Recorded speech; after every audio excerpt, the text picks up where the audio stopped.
बिस्मिल्लाहिर्रहमानिर्रहीम, अस्सलाम वालेकुम। मैं फैज़ान रिजवी हूँ और आप मेरा यूट्यूब चैनल देख रहे हैं। कहते हैं कि जुर्म अपना निशान ज़रूर छोड़ता है, फिर वो निशान चाहे 10 रोज़ बाद सामने आए, 1 साल बाद या फिर 2 साल बाद। नरेंद्र मोदी ने जब पुलवामा का ड्रामा रचाया तो उसने भी जुर्म के निशानात वहीं पर छोड़ दिए, जो कि 2 साल बाद, तकरीबन 2 साल बाद अर्नब गोस्वामी की व्हाट्सएप चैट की सूरत में सामने आ गए। लेकिन अभी तक भारत इस मामले पर बिल्कुल खामोश था। नरेंद्र मोदी ने चुप साध रखी थी और चुप बनती भी है, क्योंकि अगर इस मामले को इन्वेस्टिगेट किया जाए तो बड़े बड़े नाम जो सामने आएंगे और नरेंद्र मोदी को क्या खमियाजा भुगतना पड़ेगा इसका अंदाज़ा शायद नरेंद्र मोदी को है। लेकिन अब भारत की ओपोजिशन ने और भारत के अवाम ने चुप तोड़ दी है और इस मामले की इन्वेस्टिगेशन का भरपूर अंदाज से मुतालबा किया है। आपको कुछ वीडियो क्लिप्स भी सुनवाऊंगा, कुछ एविडेंस भी दिखाऊंगा इस मामले पर, और बात करेंगे कि मामला इन्वेस्टिगेशन अगर की गई तो कौन से 5 बड़े नामों के खिलाफ इन्वेस्टिगेशन की जाएंगी और नरेंद्र मोदी को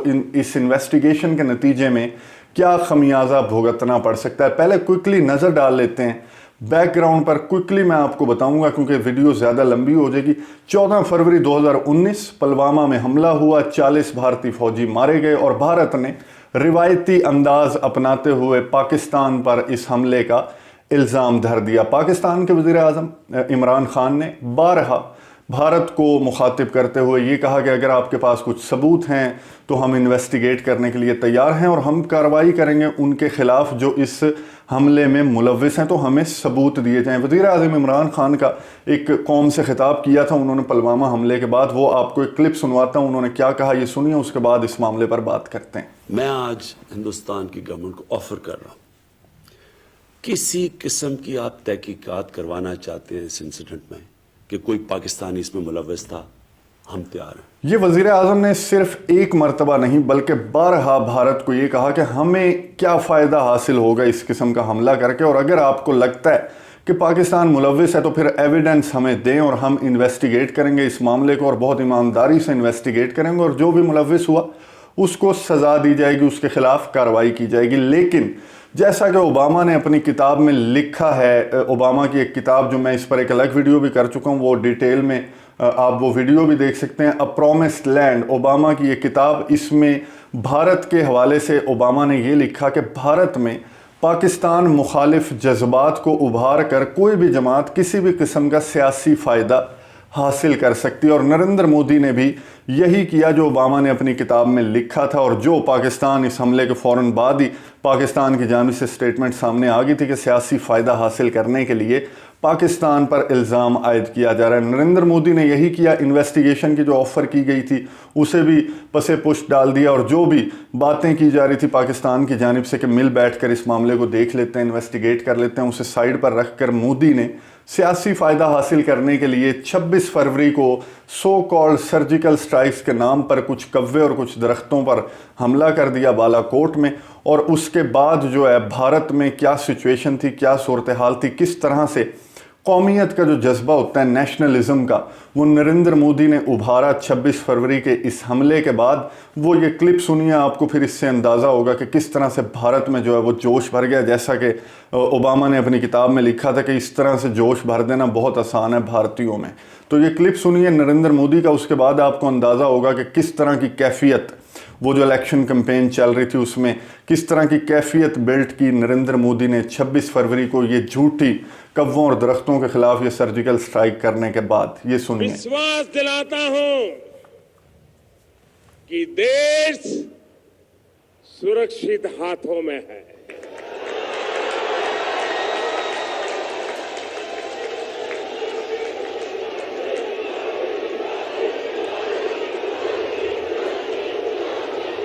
ये था वो ड्रामा, ये था वो स्टंट जो नरेंद्र मोदी ने पुलवामा का ड्रामा रचाने के बाद, पाकिस्तान पर इल्ज़ाम धरने के बाद, अपना सियासी फ़ायदा हासिल करने के लिए, अवाम में एक जोश भरने के लिए ये सारा ड्रामा रचाया, जो कि 2 साल बाद अब जो अर्नब गोस्वामी रिपब्लिक टीवी के एडिटर इन चीफ हैं और रिपब्लिक टीवी के एंकर पर्सन हैं, बहुत मशहूर हैं भारत में क्योंकि वो पाकिस्तान के ख़िलाफ़ बहुत ज़्यादा बात करते हैं अपने प्रोग्राम में, और उनके प्रोग्राम्स आपने भी सुने होंगे किस किस्म की ज़बान वो इस्तेमाल करते हैं पाकिस्तान के ख़िलाफ़, और वो बिल्कुल प्रो गवर्नमेंट यानी कि गोदी मीडिया अगर कहा जाए तो वो रिपब्लिक टीवी को कह सकते हैं हम कि गोदी मीडिया के तौर पर अर्नब गोस्वामी एंकर पर्सन हैं, सहाफ़ी हैं वहाँ के, उनकी जो व्हाट्सएप चैट सामने आई उसका मामला, मैं उसकी डिटेल में नहीं जाऊँगा कि किस केस के तहत उनकी व्हाट्सएप चैट को रिकॉर्ड का हिस्सा बनाया गया था, तो वो बहरहाल सामने आ गई और उसमें ये देखा गया कि उन्हें 23 फरवरी को ही 26 फरवरी के हमले का इल्म था अर्नब गोस्वामी को, और वो बात कर रहे थे कि जी पाकिस्तान के ख़िलाफ़ कश्मीर के मामले पर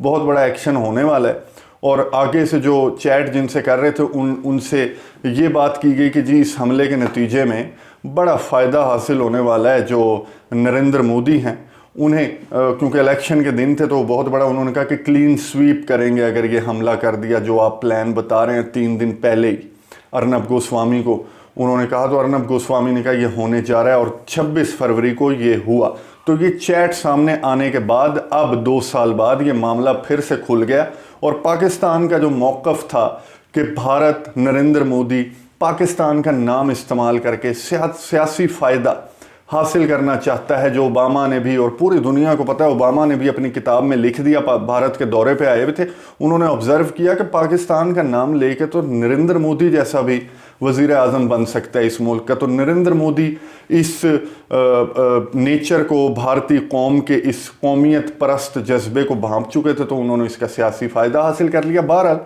ये चैट सामने के आने के बाद बिल्कुल ही खामोशी छाई हुई थी, क्योंकि बड़े बड़े नाम सामने आ जाएंगे अगर इस चैट को इन्वेस्टिगेट किया गया। लेकिन अब राहुल गांधी ने, कांग्रेस ने ये खामोशी तोड़ी है और कांग्रेस ने मुतालबा किया है कि इस मामले की इन्वेस्टिगेशंस होनी चाहिए कि किसने ये ड्रामा रचाया, कौम के जज्बात के साथ खेलते हुए अपने सियासी फ़ायदे को हासिल करने के लिए अपने फ़ौजियों को मरवा दिया और फिर पाकिस्तान का नाम इस्तेमाल किया। और ये बातें एक एंकर पर्सन को पहले से पता थी। हालांकि राहुल गांधी ने ये कहा, मैं आपको क्लिप भी सुनवाता हूँ, उन्होंने कहा कि इस किस्म की सिचुएशन में तो ऐन वक्त पर पता चलता है पायलट को भी कि आपने ये कार्रवाई करनी है। तो अर्नब गोस्वामी को पहले से कैसे पता था इस मामले का? यानी ये सारा ड्रामा जो था, ये जो स्क्रिप्ट तैयार किया गया था, 5-6 लोगों ने मिलकर तैयार किया था और अर्नब गोस्वामी उसका हिस्सा थे। तो अब कांग्रेस ने, ऑपोजिशन जमातों ने भारत की इस मामले को इन्वेस्टिगेट करने का मुतालबा कर दिया। ये क्लिप सुनिए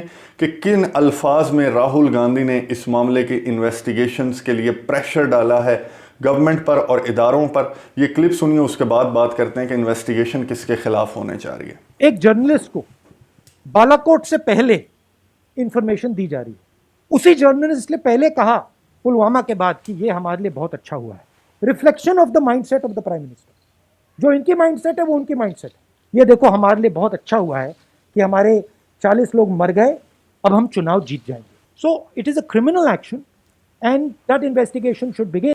ये गुफ्तगू राहुल गांधी की आपने सुनी और उन्होंने ये कहा कि नरेंद्र मोदी या फिर 4 और लोग, उन 4 लोगों में आर्मी चीफ हो सकते हैं, एयर चीफ हो सकते हैं, भारत के डिफेंस मिनिस्टर या फिर फॉरेन मिनिस्टर, जिन्होंने अर्नब गोस्वामी को पहले से ये इंफॉर्मेशन दे रखी थी। और इस हमले का अर्नब गोस्वामी को 3 रोज़ पहले से इल्म था। इसका मतलब ये है कि इससे पहले जो वाक़या हुआ वो भी एक स्क्रिप्टेड वाक़या था और ये आगे होने वाले वाक़यात और ये व्हाट्सएप चैट उसी वाक़े पुलवामा हमले की एक कड़ी के तौर पर सामने आते हुए दिखाई दे रहे हैं। तो इस मामले को इन्वेस्टिगेट करने के लिए अपोजिशन जमातों ने प्रेशर डालना शुरू कर दिया। पहले तो वो कौमी सलामती का मामला समझकर खामोशी साध रखी थी कुछ जमातों ने भी और अवाम ने भी, और नरेंद्र मोदी भी बिल्कुल भीगी बिल्ली बनकर बैठ गए थे कि शायद भारतीय फ़ौज और एयर चीफ का नाम सामने आने के डर से जो है कौमी सलामती के मामले को इसे दबा कर रखा जाएगा। लेकिन इस तरह से आप कौमियत परस्ती के जज्बे को